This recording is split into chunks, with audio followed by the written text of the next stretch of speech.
Welcome back mga bayi, ito pa rin sa Taong Bahay. Gaya na sinabi namin sa inyo kanina, kakwentuhan na natin ngayon si Doc Alan June Lusong.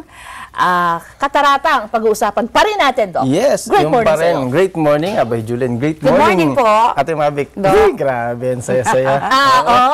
So, kita mo na kung gano'ng kaganda ngayon sa Mavic. Oo, Dati na ako Hindi kasi napapanood ka lang yun sa pambansa. Sabi niya, mukhang mistisa. O, ayan ka ako. Ayan, kita Kasi na. para po sa kalaman ng lahat, single pa si Doc.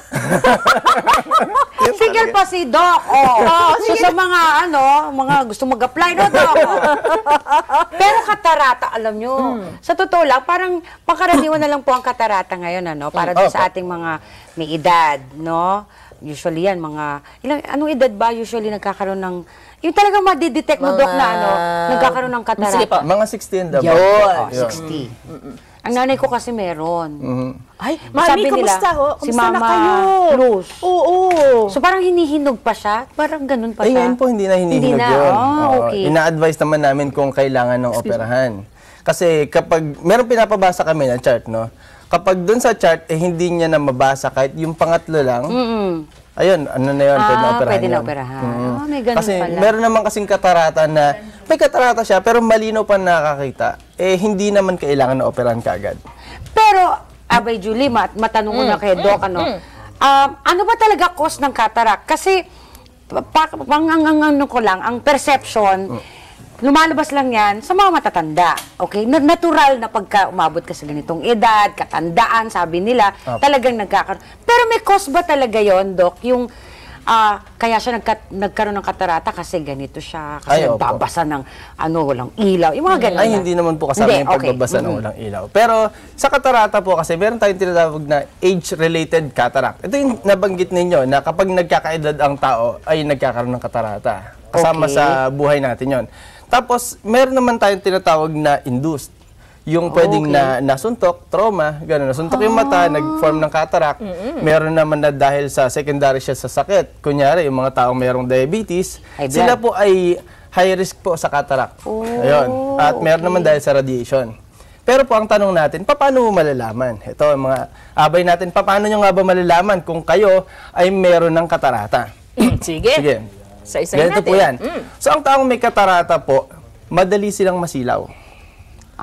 Ganun. Kasi kailangan yung lente sa loob ng mata natin ay transparent. Kapag ito ay hindi na transparent, kapag yung ilaw ay pumasok sa loob ng mata natin at meron silang tinamaan na particles, kumakalat yung liwanag, kaya sila nasisilaw. Parang migraine.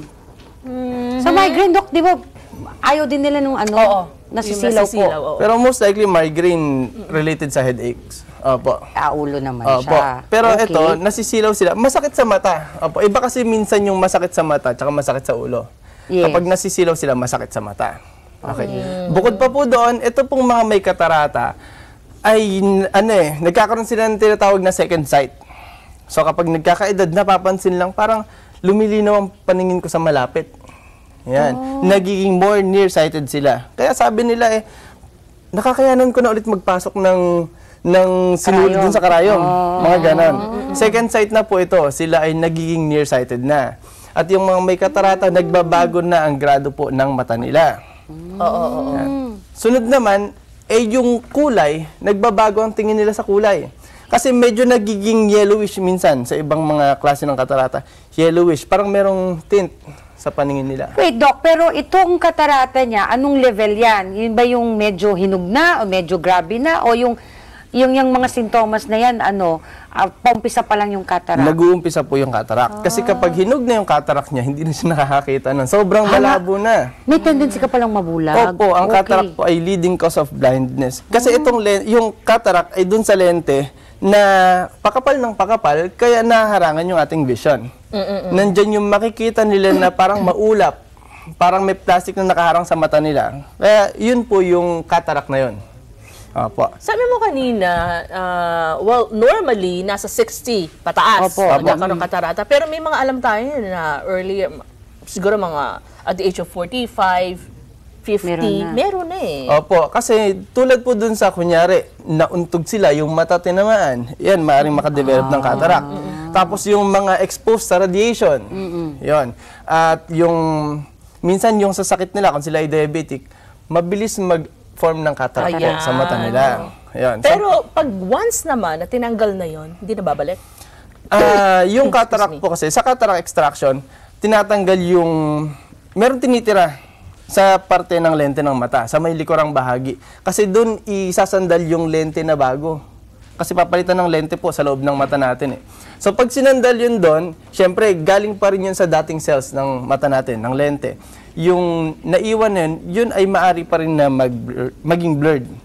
Ayun po. So pupunta lang kayo doon sa nag-opera sa inyo, tapos titirahin nila ng laser yon. Hindi na kailangan ng incision. Incision. Opo. Kaya walk-in na lang ngayon yan eh, Doc. Yung uwi ka rin din agad. Opo. Ganun na siya. Nag-observe ako sa cataract extraction, 12 minutes lang, 15 minutes eh. Ganun kabilis? Ganun kabilis. Hindi masakit? Sorry, ayun ang... di ba? Yes, Ano na, minsan main concern ng mga lalo na matatanda, di ba? Opo. Pero meron paraan na sinabi sa akin kung paano nararamdaman ng tao pag nagkakaroon sila ng cataract extraction. Kasi syempre may anesthesia ito. Di ba, Bay Julie? Aba, hindi pa. Hindi, ganyan lang ang nararamdaman nila. Ay, gano'n. Ganyan lang ang nararamdaman nila. Wala ganyan lang. Halos Para ka lang wala. kinakalabit, sa mata nga lang. Talaga, ganun na siya kadali. Ganun lang. Pero syempre, kailangan natin matanong sa kanila. Kailangan nilang malaman, paano nga ba maiwasan ng katarata? Pero, sige. ano ko lang, pero hindi na mamana yan, Doc. It's part of life. Okay. Ganun. So, paano ba maiwasan? Pero hindi lahat pa pwedeng Magkaroon ng cataract. Depende kasi. Okay, ito. Pwede mo ba sabihin? Sorry Sige. Kasi baka dumating ang panahon, di ba?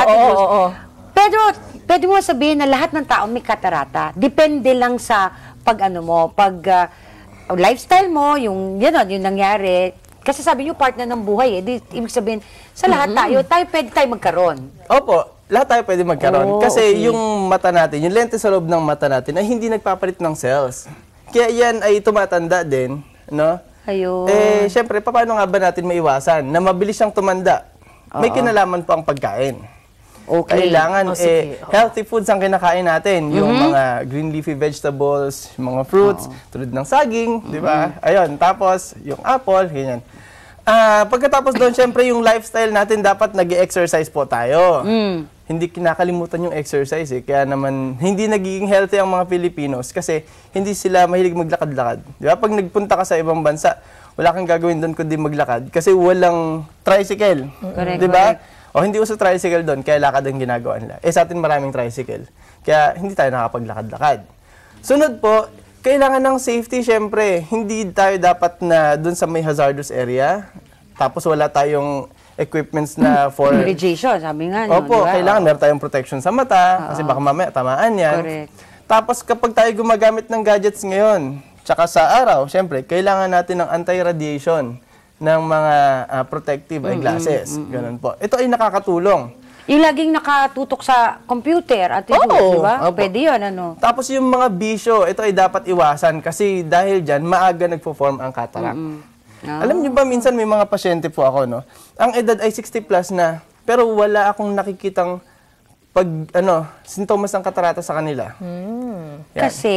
Kasi maganda yung lifestyle nila eh. Healthy lifestyle. Opo, healthy lifestyle. Kaya, minsan ang swerte mo naman, sinasabi sa kanilang ganyan. Napakaswerte mo, ang ganda ng mata mo. Sa edad mo na ganyan, wala kang problema sa katarata. Pagka ganyan ba, yung normal, Doc, makikita mo na ba agad kung may katarata ka o hindi? Nasisili ikaw, po. doktor, ako, kita mo na, tingnan mo nga mata ko kung may katarata ba Look ako. into my eyes. Kumukurap-kurap pa. Diba, pakurap-kurap ka pa, gano'n. Kita mo na ba yun, Doc? Hindi Kapag naman. hinog na yung cataract, madali kasi siyang makita. Yan. Pero kasi ang cataract meron siyang positioning eh. Minsan nasa harap banda, sa likod, nasa gitna, minsan nasa sides, ganyan. So, hindi lagi ang katarata nandun sa gitna. So, minsan, hindi naman siya nakaharang sa Pero yung black natin kasi, yun yung lente mo. Yung black na yan yung daanan ng liwanag. Sa likod niya nandun yung lente. Oo, nandun yung lente. Opo. So, kaya hindi mo siya kita transparent, nakita mo na sa itim niya mata kung may katarata siya o Kapag wala? hinog na po, madaling makita. Ayun. Pero kasi minsan nasa likod pa, hindi ganun kadaling makita. So, paano nga ba namin ito tinitignan? Okay. Meron kaming pansilip na ginagamit. Siyempre, may mga test po na ginagawa dyan para titignan namin nasan ba, gaano ba kalaki yung katarata, no? Gaano ba siya ka-dense, ibig sabihin gaano kakapal. Yan, kailangan magpunta kayo sa optometrist para ma-assess po natin yan. No? So, paano nga ba tinitreat ang cataract? Siyempre, nag-undergo ng operation. Yan. So, Wala ba ibang paraan? Gamot, hindi mo nakukuha sa gamot yun, Iniimbento Dok? pa eh. Sa gamot, hindi nakukuha. Talagang kailangan operahan siya. Ano po kulang pa yung pag-aaral tungkol dyan sa bagay na yan. Ano? Pero sa ngayon kasi, ang ginagawa po ay inooperahan. Itong lente na ito na tumitigas, na nagkukulay na puti, ito ay tinatanggal. Meron tayong tinatawag na phacoemulsification. Yun yung pamamaraan na magkakaroon ng hiwa sa mata. Kung magala, may anesthesia yun. Parang wag mo nang banggitin yan, Dok, kasi parang kung ako nanonood at magpapa-opera ako, parang ayoko na yata magpa-opera. Kailangan natin na malaman itong mga bagay na ito. Huwag kayong mag-alala, hindi po ito masakit at hindi po ito matagal. Tulad nga sinabi, parang ka nang kinalabit ng ganyan. Sa mata nga lang. Tapos na, di ba? 12 minutes. Pero after the operation, di ba naglalagay din sila nung parang Protection. goggles? Opo, kailangan talaga yon, ano? Kasi baka mamaya mahanginan, ganyan. Malikabukan. Opo, malikabukan. Tapos, ang Lilinaw na yun. No? kapag napalitan na yung lente na madilim o yung lente na hindi Na, no? transparent, ayun, lilinaw yung paningin. Hopefully, ganun. Kasi sa cataract, yung lente yung problem. Kasi minsan ang pagkalabo ng mata ng tao ay hindi lang pala doon. Baka mamaya meron pang ibang problems. So, hindi natin guarantee. No? Pero kung ang problem ay lente lang, as in lente lang, pag tinanggal yung lente na malabo, makakita na ng malinaw. Opo. Pero anong garantiya nga nun, Dok, na ano ba yun, long term, na makakakita siya ng malinaw? Hindi rin. Opo, kasi hindi naman nalalabo yung lente na yun, yung bago artificial na lens. Artificial na ano. Opo. Flexible naman yun eh. Hindi naman siya sobrang malaki. No? Basta saglit lang yung operation. At hindi kayo dapat matakot kasi marami nang nagpa-opera ng cataract. No? Meron bang may cataract na sabay, dalawa, ganon? Opo, pero normally hindi siya ginagawa ng sabay kasi tatakpan niya pagkatapos. Oo, wala ka. Pag Hirap dalawa na may ako, takip, pag dalawa na kayo. Magtago na kayo. ganun po. Mahirap nga naman. Pero yun. syempre lahat ng operation ay merong risk. Oo. Ay, okay. Siyempre, hindi naman pwedeng walang risk. Kasi ito ay invasive pa rin. No? Kasama yun sa mga bagay na dapat nating i-consider kung kayo ay magpapa-opera na. Pero kung hindi ka naman magpapa-opera, may risk din naman eh.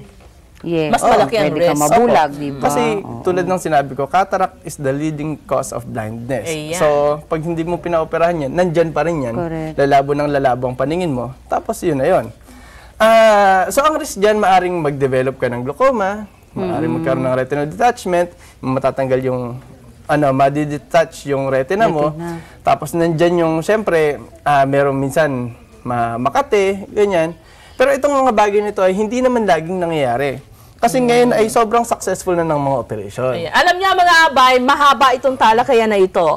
Pag pinag-usapan natin ay tungkol sa katarata, tutuloy natin yan sa susunod. Sa susunod operation naman. Yung mga, Okay. Ayun. Pero syempre, bago lahat, babati ako. Sige. May mga nagpapabati. Si Miss Lani Manalo at si Miss Eliza Parungaw. Magandang araw po sa inyo. Salamat sa panonood. At kay Ate Rachel de la Cruz, condolence po, namatay ang kanyang asawa. Ayan po. At si Ate Ligaya, Kilantang Season. Ate, alam mo na yun. Ayan. Ayan po. Kung kayo may katanungan po, maaari po kayong mag-text sa akin. Ang number ko po, 0916-151-7175. Pwede kayong tumawag din sa 806-5745. Paki-like po ang page ko sa Facebook, Lusong Optical, for schedules, and kung meron kayong mga katanungan pa and suggestions, wag po kayong mahiyang mag-message po sa akin. Ayan. Thank you so much, Thank you so Doc. much. Thank you, Doc. At sa pagbabalik namin mga bay, kasama naman natin si Miss Kim Lee Bailon ng Philippine Mental Health Association. Diyan lang kayo at babalik agad ang Taong Bahay.